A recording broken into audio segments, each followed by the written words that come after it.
హల్లెలూయా. Good morning. మరొక పునరుద్ధానపు దినము అంటే మన ప్రభువు మరణమును జయించి తిరిగి లేచిన ప్రత్యేకమైన ఆరాధనకు మనం వెళ్ళవలసిన రోజు. ఆయన సజీవుడని జ్ఞాపకం చేసుకొని జీవము గల దేవుని ఆరాధించడానికి దేవుని మందిరాలకు వెళ్దాం. ఏలోగా ఒక చిన్న ధ్యానం ఈ ఉదయకాలంలో మనందరం దేవుని వాక్యములో నుండి పరిశీలిద్దాం. ప్రార్థన. పరిశుద్ధుడా నీకు వందనములయ్యా, గొప్ప దేవా నీకు వందనములయ్యా. మా కొరకు ఈ లోకానికి వచ్చి మరణాన్ని జయించి మృత్యుంజయుడే లేచిన దేవుడవు, జీవము కలిగిన దేవుడు అని మాటలాడే దేవుడు అని మేము గుర్తు చేసుకున్నట్టుకు సహాయం ఇచ్చేయి. క్రీస్తునామములో ఇచ్చున్నాము తండ్రి, ఆమేన్. ఇవాళ మదర్స్ డే అండి. Mother's Day, Father's Day, Friendship Day, ఇవన్నీ ఎందుకు పెట్టాల్సి వచ్చిందంటే కనీసం ఆ రోజైనా నాకొక తల్లి ఉంది లేక నాకొక తండ్రి ఉన్నాడు అని గుర్తు చేసుకోవటానికి,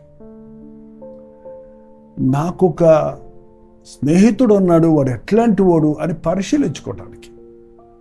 అసలు లోకంలో ఎవరిని మర్చిపోయినా పర్వాలేదు కదండి, అమ్మని ఎలా మర్చిపోతారు? ఎంతమందికి మీ అమ్మగారు గుర్తున్నారు? అమ్మ ప్రేమ గుర్తొస్తుంది? ఈ మదర్స్ డే సందర్భంగా ఎంతమంది మీ మదర్స్ని పలకరించారు, విష్ చేశారు? మీ దగ్గర ఉంటే ఇంకా మీరు వెళ్ళి ఏదన్నా ఒక గిఫ్ట్ ఇచ్చారు, లేక ఒక్క మాట చాలు, అమ్మకి ఏం గిఫ్ట్లు ఎదురు చూడదు మన దగ్గర నుండి. అమ్మా, నన్ను కన్నందుకు వందనాలు, నన్ను పెంచినందుకు వందనాలు, నా కొరకు శ్రమపడినందుకు వందనాలు. Mummy I love you.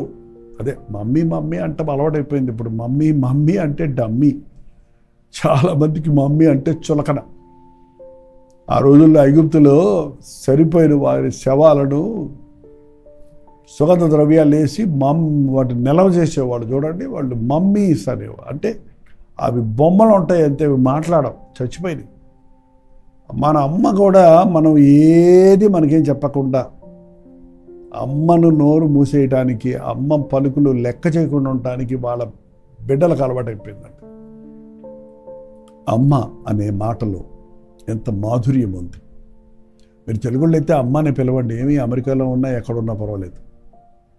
మీ పిల్లలకి అమ్మ అనటమే నేర్పించండి. ఎందుకు మమ్మీ అంటారు ఏంటండి? ఓకే, అందరి ముందు కావాలంటే మీరు ఇతరుల ముందు నేను అమ్మ అంటే వాళ్ళు నేను పల్లెటూరులో అనుకుంటారో లేకపోతే ఏదో అనుకుంటారంటే అప్పుడు చెప్పండి మా మమ్మీ అని కావాలి. కానీ మమ్మీని పిలిచినప్పుడు అమ్మ అనండి. నీ కడుపు నిండుతుంది, అమ్మ కడుపు చల్లగా ఉంటుంది. అమ్మ అనే పదానికి చాలా విలువ ఉందండి. యేసయ్య కూడా తల్లి ప్రేమను తన ప్రేమతో పోల్చుకున్నాడండి. ఒకసారి చూడండి, యెషయా గ్రంథం 56వ అధ్యాయం. యెషయా గ్రంథం 56వ అధ్యాయం 12వ వచనం చదువుతున్నాను చూడండి. యెహోవా ఇలాగ సెలవిచ్చున్నాడు, ఆలకించుడు, నది వలె సమాధానము ఆమె యొద్దకు పారజేయుదును. మీరు జనముల ఐశ్వర్యమును అనుభవించినట్లు ఒడ్డు మీద పొర్లి పారు జల ప్రవాహముల వలె మీ యొద్దకు దానిని రాజేతును. మీరు చంకన ఎత్తుకొనబడిదరు, మోకాళ్ళ మీద ఆడించబడిదరు. ఒకని తల్లి వానిని ఆదరించినట్లు నేను మిమ్మును ఆదరించదను. ఒకని తల్లి వానిని ఆదరించినట్లు నేను మిమ్మును ఆదరించదను.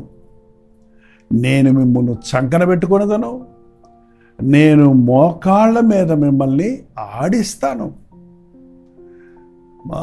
ఈ రోజుల్లో ఎవరు పిల్లల్ని ఎత్తుకోవడం లేదేమో కానీ పిల్లల్ని చంకనేసుకునేవారు.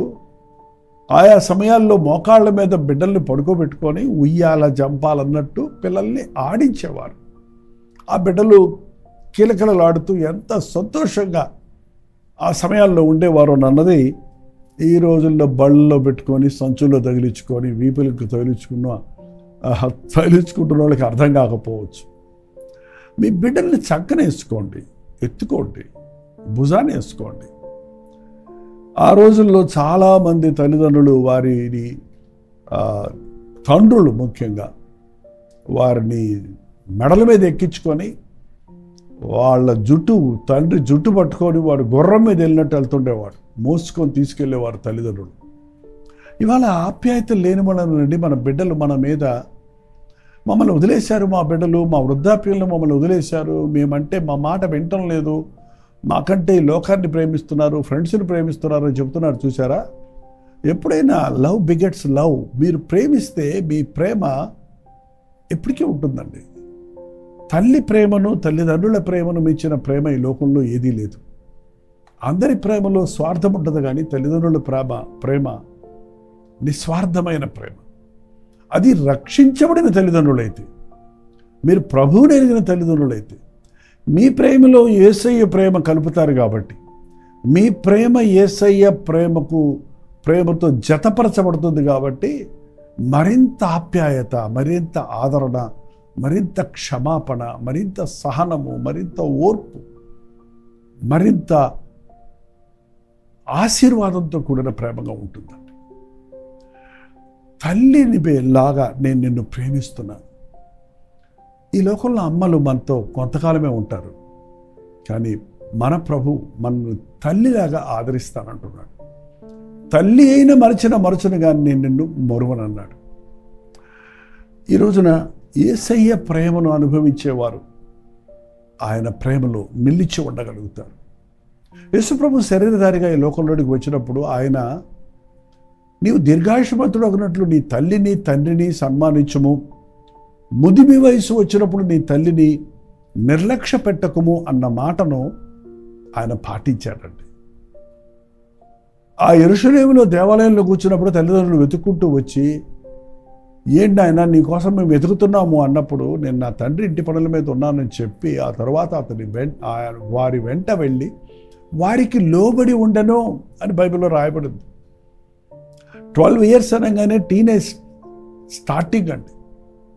ఆ 12 yearsలో తల్లిదండ్రులకు లోబడి 30 సంవత్సరాల వయసు వరకు తన జీవితంలో తల్లిదండ్రులతోనే ఉన్నట్టు, వారికి సహకరించినట్లు బైబిల్లో మనం చూస్తున్నాం. ఎక్కడి పోయారో తెలీదు, ఏమయ్యారో తెలియదు అంటున్నారు. ఆయన నజరేతు వాడు అని పిలువబడ్డాడు, ఎందుకంటే నజరేతులో పెరిగాడు. నజరేతులో తల్లిదండ్రుల దగ్గర ఉన్నారు. నజరేతు యోసేపు ఊరు, మరియమ్మ ఊరు. నజరేతులు యోసేపు వడ్రగి. ఇప్పుడు కూడా ఆ ఇల్లు ఉంది అక్కడ. ఆ వడ్రగి పనిముట్లు ఇప్పటికీ చూడగలం. యేసయ్య ప్రేమ తల్లిని ప్రేమించాడు.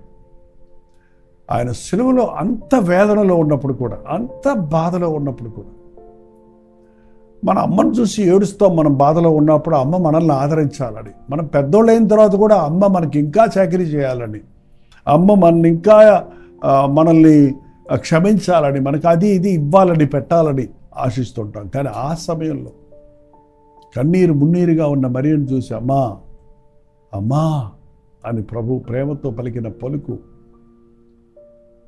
నేను వెళ్ళిపోయినా ఇదిగో నీ కుమారుడు అని యోహానుకు అప్పచెప్పి వెళ్ళటం తన బాధ్యతతో కూడిన ప్రేమను చూపిస్తూ ఉందండి.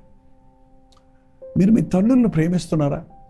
మీ తల్లిదండ్రుల గురించి పట్టించుకుంటున్నారా?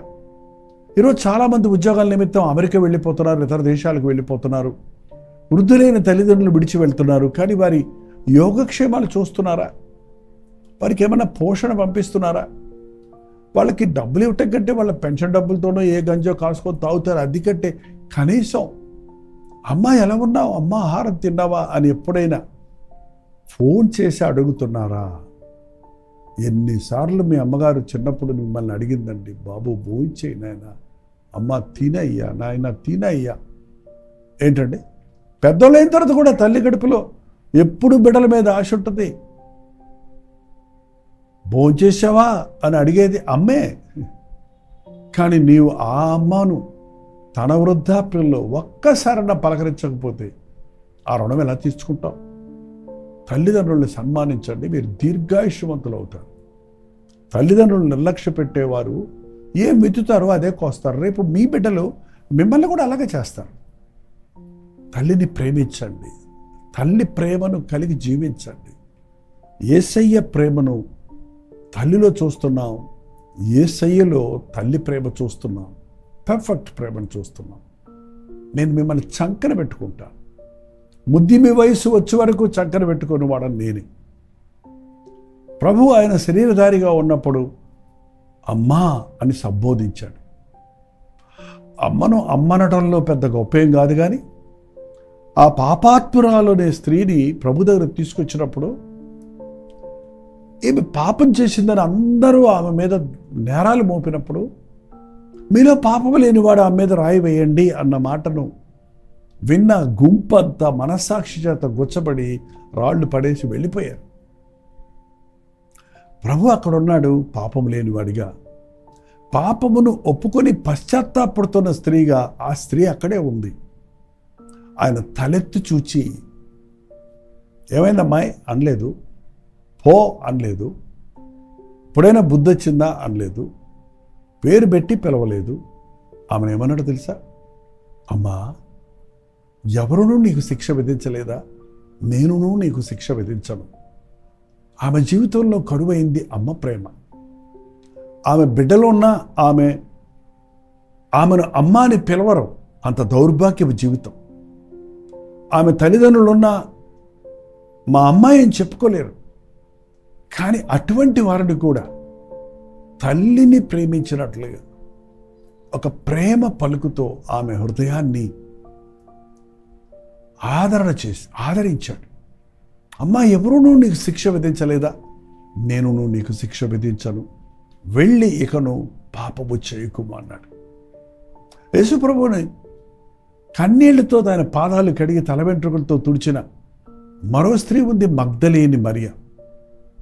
ఆమె తనను ప్రభు చేసిన మేలులు, తన పాప క్షమాపణ పొందిన దానిని బట్టి, 7 దెయ్యముల నుంచి విడిపించిన దానిని బట్టి ఆమె ఎప్పుడు దేవుడిని, ప్రభువుని నిజ రక్షకుడుగా, లోక రక్షకుడుగా, తన పాపముల కొరకు ప్రాయశ్చిత్త బలిగా ప్రాణమిచ్చిన ప్రభువుగా నమ్మింది.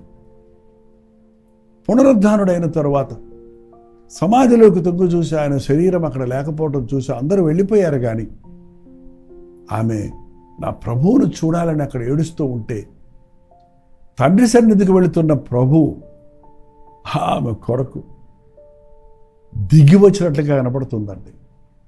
ఆమెను ఏమన్నాడు? ఎందుకు ఏడుస్తున్నావు అమ్మా? ఎందుకు ఏడుస్తున్నావు అమ్మా? ఎందుకు ఏడుస్తున్నావు? ఈ రోజున మన పిల్లల్ని ప్రేమతో పలకరించడం లేదు, పిల్లలు తల్లిదండ్రుల్ని ప్రేమతో పలకరించడం లేదు. మీకు ఒక సిస్టర్స్ ఉంటే వాళ్ళని కూడా అమ్మ అనొచ్చు. చాలామంది తల్లిదండ్రులు పిల్లల్ని కూడా రామ్మా, తినమ్మా, నిద్రపోమ్మా, చదువుకోమ్మా అని కుమారులను కుమార్తెలను కూడా బతిమలాడుతుంటారు. చూడండి, ఈ మదర్స్ డే సందర్భంగా మన భాష మార్చుకుందాం, ప్రేమతో పలకరిద్దాం, తల్లి ప్రేమను అందరికీ పంచుతాం, యేసయ్య ప్రేమను ప్రతి ఒక్కరి పట్ల చూపిద్దాం. ఎవరిని కృంగదీయొద్దు, ఎవరిని నిర్లక్ష్యపట్టొద్దు, ఎవరిని అసహించుకోవద్దు, ఎవరిని విమర్శించొద్దు, ఎవరిని కూడా ద్వేషించొద్దు. దైవ సేవకులుగా సేవకులైన వారు ఒక తల్లిగా తన సంఘానికి ఉండాలి. ఒక తల్లి పోషించినట్లుగా బిడ్డలను జీవాహారంతో పోషించాలి. ఒక తల్లి గారవించినట్లుగా పాపపు ఊబిలో ఉన్నవారిని, మరల పడిపోతున్న వారిని, పొరపాటులు చేస్తున్న వారిని తీర్పు తీర్చి బహిష్కరించకుండా వారిని క్షమించి వారిని మంచిదారికి తీసుకురావాలి.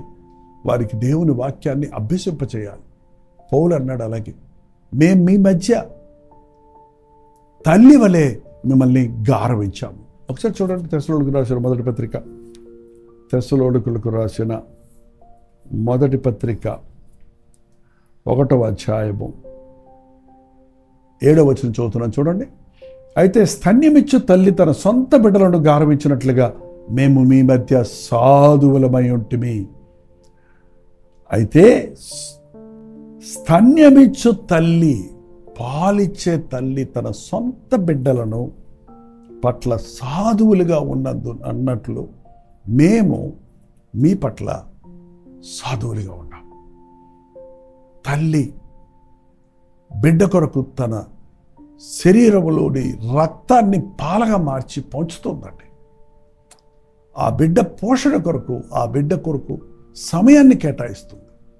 ఒక దైవజనుడు దేవుని వాక్యాన్ని జీర్ణించుకొని ఆ వాక్యంలోని వాక్యం అనే పాలను తను బాగా సేవించి వాటిని జీర్ణించుకొని దానిలోని సారాన్ని బిడ్డలకి ఇవ్వటం అనేది, సంఘానికి పంచటం అనేది ఒక తల్లి పరిచర్య వంటి పరిచర్య.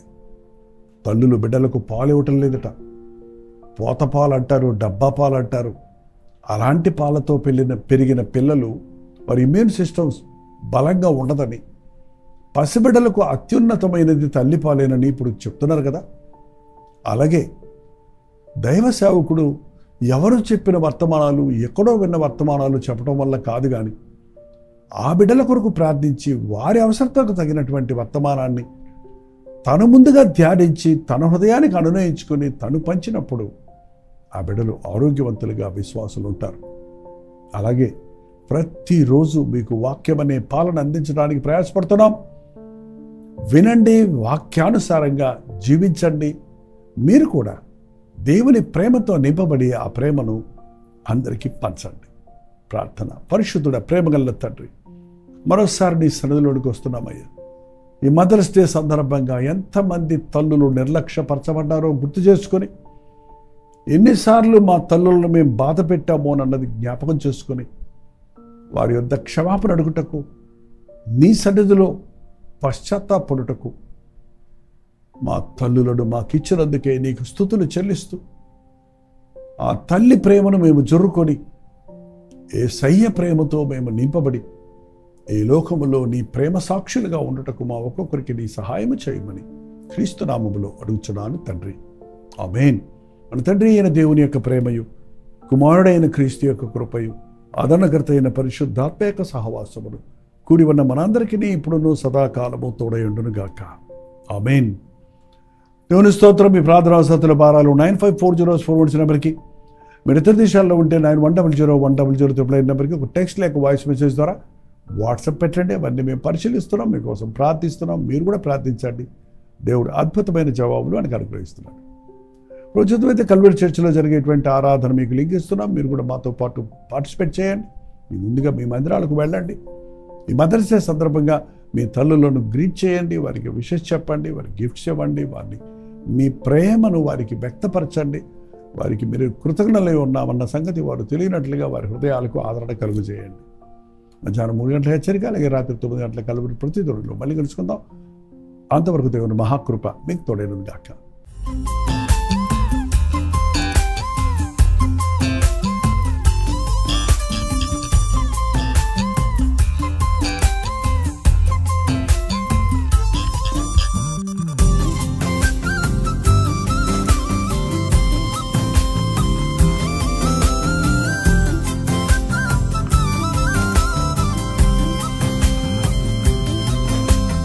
హల్లెలూయా. హైదరాబాద్, సికింద్రాబాద్ నగరాలలో ఉన్న వారికి శుభవార్త. ప్రభు చిత్తమైతే మే 13వ తారీఖు ఒక ప్రత్యేకమైన గెట్ టుగెదర్ను మీ కొరకు హైదరాబాద్లో ఏర్పాటు చేస్తున్నాం. 2 సెషన్స్గా ఈ గెట్ టుగెదర్ ఉంటుంది. 2 to 5, 2 గంటల నుంచి 5 గంటల వరకు, అలాగే సాయంకాలం 6 గంటల నుంచి 10 గంటల వరకు 2 సెషన్స్ మాత్రమే. చిరునామా గమనించండి. RNR auditorium, Lotus Pond, MLS colony, Banjara Hills, Hyderabad. ఇంకా మీకు వివరాలు కావాలంటే ఈ QR కోడ్ స్కాన్ చేసుకోండి, లేదా 8939393939 నెంబర్కి మీరు కాల్ చేయొచ్చు. గమనించండి, 2 సెషన్స్ 2 to 5 and 6 to 9 ఏదైనా ఒక సెషన్కి మీరు రావాలనుకుంటే ముఖాముఖిగా మిమ్మల్ని చూసి మీకోసం వ్యక్తిగత ప్రార్థన చేయడానికి నేను ఆశపడుతున్నాను. కానీ స్థలము, సమయము లిమిటెడ్గా ఉన్న వలన ముందుగానే రిజిస్టర్ చేసుకున్న వారికి మాత్రమే అవకాశం ఉంటుంది. కాబట్టి త్వరపడండి. తప్పకొస్తారు కదా.